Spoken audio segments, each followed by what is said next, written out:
Salam şagirdlər, bugünkü mövzumuz insan və canlı təbiət. Bu mövzuda insanın təbiətə təsiri, qırmızı kitab və qorunan ərazilərdən danışacağıq.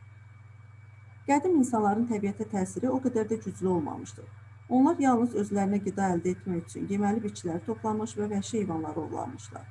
Hazırki dövrdə insanın təbiətə təsiri o qədər geniş miqyas alıb ki, təbiətdə mövcud olan tarazlığın pozulması təhlükəsi yaranır. Bu səbəbdən bəşəriyyət təbiətin qorunması barədə düşünməyə başlayır.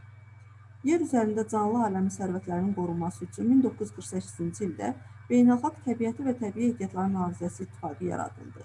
Onun təşkil etdiyi komissiya tərəfindən 1963-cü ildə ilk Qırmızı kitab nəşr olundu.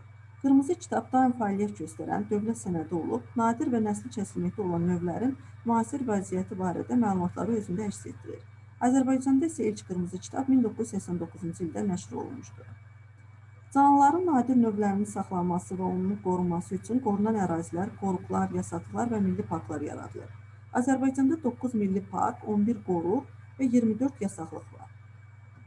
Qoruqlar ciddi mühafizə olunan təbiət sahələrdir. Qoruq ərazisində mal-qara otarmaq, turizm, ov etmək, ağac kəsmək kimi insanın bütün təsərrüfat fəaliyyəti qadağan edilir. Yasaqlılar bəzi növlərin saxlanması üçün müvəqqəti qorunan ərazidir. Burada insanın qorunan növə ziyan vurmayan təsərrüfat fəaliyyəti qadağan edilmir. Yasaqlarda bir çox illər ərzində və ya ilin müəyyən fəslində ayrı-ayrı növlər qorunur. Milli parklarda isə qoruqlardan fərqli olaraq ərazinin bir hissəsində dincəlmək və turist gəzintiləri üçün icazə verilir, lakin ərazinin müəyyən sahəsi qorunur. İnsan müasir elm və texnikanın nailiyyətlərindən istifadə etməklə təbiətin qorunması yollarını araşdırır. Bunun üçün meşələrin bərpası, təmizləyici qurğular, tullantısız texnologiya üsulları işlənib hazırlanır. Diqqətinizə görə təşəkkür edirəm.